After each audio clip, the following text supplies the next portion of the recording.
जय श्री कृष्णा। आप सभी को स्नेह भरा नमस्कार। आप सभी का आपके अपने YouTube चैनल भक्ति का अमृत पर आप सभी का स्वागत है। कल हमने वैशाख मास का प्रथम अध्याय सुना था।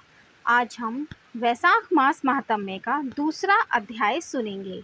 इसमें हम वैशाख मास में छत्रदान से क्या होता है, हेमकांत का उद्धार कैसे हुआ, इसके बारे में नारद जी से सुनेंगे। नारद जी कहते हैं, एक समय विदेहराज जनक के घर दोपहर के समय श्रुतदेव नामक से विख्यात एक श्रेष्ठ मुनि पधारे, जो वेदों के ज्ञाता थे। उन्हें देखकर राजा बड़े हर्षोल्लास के साथ खड़े होकर उन्हें मधुपर्क आदि सामग्रियों से उनकी विधि पूर्वक पूजा करके राजा ने उनके चरणों को अपने मस्तक पर धारण किया।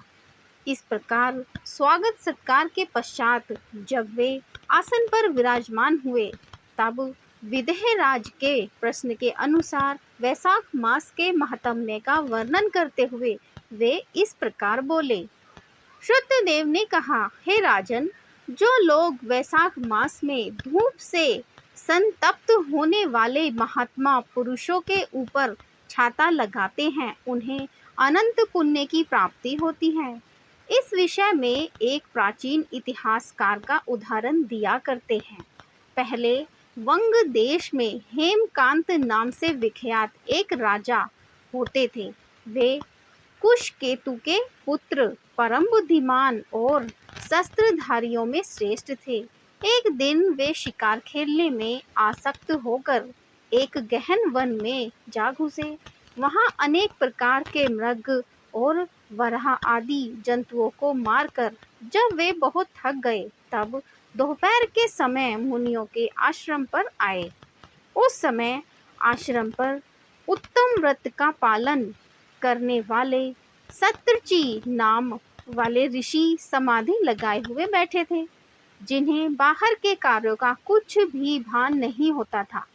उन्हें निश्चल बैठे देख राजा को बड़ा क्रोध हुआ और उन्होंने उन महात्माओं को मार डालने का निश्चय किया। तब उन ऋषियों के 10,000 शिष्यों ने राजा को मना करते हुए कहा, ओ खोटी बुद्धि वाले नरेश, हमारे गुरु लोग इस समय समाधि में स्थित है। बाहर कहाँ क्या हो रहा है, इसको ये नहीं जानते, इसलिए इन पर तुम्हें क्रोध नहीं करना चाहिए। तब राजा ने क्रोध से विह्वल होकर विश्व से कहा, विज कुमारो, मैं मार्ग से थका मांदा आया हूँ, अतः तुम्ही लोग मेरा आतिथ्य नहीं कर रहे हो। राजा के ऐसा कहने पर वे शिष्य बोले, हम लोग भिक्षा मांगकर खाने वाले हैं।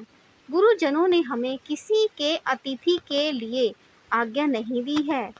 हम सर्वथा गुरु के अधीन हैं, अतः तुम्हारा आतिथ्य कैसे कर सकते हैं। शिष्यों का यह कोरा उत्तर पाकर राजा ने उन्हें मारने के लिए धनुष उठाया और इस प्रकार कहा, मैंने हिंसक जीवों और लुटेरों के भय आदि से जिनकी अनेकों बार रक्षा की है, जो मेरे दिए हुए दानों पर ही पलते हैं, वे आज मुझे ही सिखलाने चले हैं। ये मुझे नहीं जानते। ये सभी कृतघ्न और बड़े अभिमानी हैं। इन आतताइयों को मैं मार डालने पर भी मुझे दोष नहीं लगेगा। ऐसा कहकर वे कुपित हो धनुष से बाण छोड़ने लगे। बेचारे शिष्य आश्रम छोड़कर भय से भागने लगे। भागने पर भी हेमकांत ने उनका पीछा किया और 300 शिष्यों को मार गिराया। शिष्यों के भाग जाने पर आश्रम पर जो कुछ सामग्री थी, उसे राजा के पापात्मा सैनिकों ने लूट लिया। राजा के अनुमोदन से ही उन्होंने वहां इच्छा अनुसार भोजन किया। तत्पश्चात दिन बीतते बीतते राजा सेना के साथ अपनी पुरी में आ गए। राजा कुशकेतु ने जब अपने पुत्र का यह अन्यायपूर्ण कार्य सुना, तब उसे राज्य करने के अयोग्य जानकर उसकी निंदा करते हुए उसे देश निकाला दे दिया। पिता के त्याग देने पर हेमकांत घने वन में चला गया। वहां उसने बहुत वर्षों तक निवास किया। ब्रह्म हत्या उसका सदा पीछा करती रहती थी, इसीलिए वह कहीं भी स्थिर पूर्वक नहीं रह पाता था। इस प्रकार उस दुष्ट आत्मा के 28 वर्ष व्यतीत हो गए। एक दिन वैशाख मास में जब दोपहर का समय हो रहा था, महामुनि तीर्थ यात्रा के प्रसंग से उस वन में आए। वे धूप से अत्यंत संतप्त और तृषा से बहुत पीड़ित थे, इसीलिए किसी वृक्षहीन प्रदेश में मूर्छित होकर वह गिर पड़े। देवयोग से हेमकांत उधर आ निकला। उसने मुनि को प्यास से पीड़ित, मूर्छित और थका मांदा देख उन पर बड़ी दया की। उसने पलाश के पत्तों से छत्र बनाकर उनके ऊपर आती हुई धूप का निवारण किया। वह स्वयं मुनि के मस्तक पर छाता लगाए हुए खड़ा हुआ और तूबी में रखा हुआ जल उनके मुंह में डाला। इस उपचार से मुनि को चेत हो गया और उन्होंने क्षत्रिय के दिए हुए पत्ते के छाते को लेकर अपनी व्याकुलता दूर की। उनकी इंद्रियों में कुछ शक्ति आई और वे धीरे धीरे किसी गांव में पहुंच गए। उस पुण्य के प्रभाव से हेमकांत की 300 ब्रह्म हत्या नष्ट हो गई। इसी प्रकार यमराज के दूत हेमकांत को लेने के लिए वन में आए। उन्होंने उसके प्राण लेने के लिए संग्रहणी रोग पैदा किया। उस समय प्राण छूटने की पीड़ा से छटपटाते हुए हेमकांत ने 3 अत्यंत भयंकर यमदूतों को देखा, जिनके बाल ऊपर की ओर उठे हुए थे। उस समय अपने कार्यों को याद करके वह चुप हो गया। छत्र दान के प्रभाव से उसको भगवान विष्णु का स्मरण हुआ।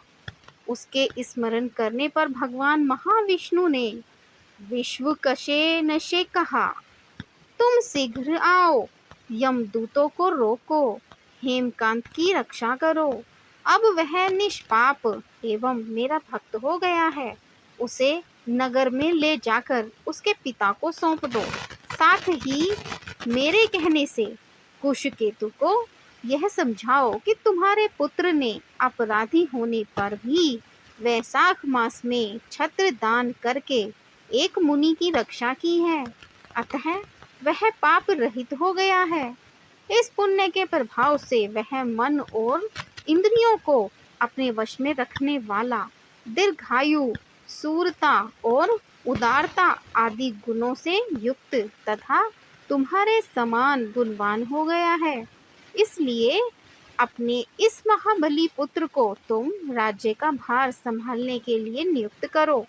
भगवान विष्णु ने तुम्हें ऐसी ही आज्ञा दी है। इस प्रकार राजा को आदेश देकर हेमंत कांत को उनके अधीन करके यहाँ लौट आओ।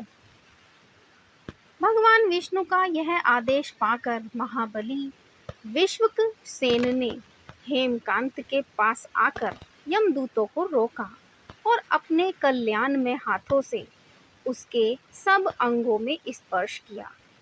भगवत के स्पर्श से हेमकांत की सारी व्याधि क्षण भर में दूर हो गई। तदंतर विश्व के सेन उसके साथ राजा की पुरी में गए। उन्हें देखकर महाराज कुशकेतु ने आश्चर्ययुक्त हो भक्ति पूर्वक मस्तक झुकाकर पृथ्वी पर साष्टांग प्रणाम किया और भगवान के पार्षद का अपने घर में प्रवेश कराया। वहाँ नाना प्रकार के स्तोत्रों से उनकी स्तुति तथा वैभवों से उनका पूजन किया। तत्पश्चात महाबली विश्वक्सेन ने अत्यंत प्रसन्न होकर राजा को हेमकांत के विषय में भगवान विष्णु ने जो संदेश दिया था वह सब कह सुनाया। उसे सुनकर कुशकेतु ने पुत्र को राज्य पर बिठा दिया और स्वयं विश्वक्सेन की आज्ञा लेकर उन्होंने पत्नी सहित वन को प्रस्थान किया। तदंतर महामना विश्वक्सेन हेमकांत से पूछकर और उसकी प्रशंसा करके श्वेत द्वीप में भगवान विष्णु के समीप चले गए। तब से राजा हेमकांत वैशाख मास में बताए हुए भगवान की प्रसन्नता को बढ़ाने वाले शुभ धर्मों का प्रतिवर्ष पालन करने लगे। वे ब्राह्मण भक्त, धर्मनिष्ठ, शांत, जितेंद्रिय, सब प्राणियों के प्रति दयालु और संपूर्ण यज्ञों की दीक्षा में स्थित रहकर सब प्रकार की संपदाओं से संपन्न हो गए। उन्होंने पुत्र पौत्र आदि के साथ समस्त भोगों का उपभोग करके भगवान विष्णु का लोक प्राप्त किया।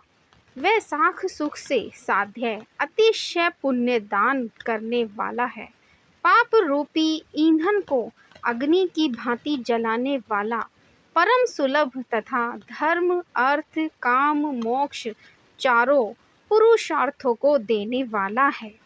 इस प्रकार वैशाख मास के दूसरा अध्याय संपूर्ण होता है। कल हम वैशाख मास का तीसरा अध्याय सुनेंगे। यह कहानी सुनने के लिए आप सभी का बहुत बहुत धन्यवाद। आप सभी का दिन शुभ हो। आप सभी खुश रहें, स्वस्थ रहें, बहुत ही प्रसन्नचित्त रहें। आप सभी का धन्यवाद।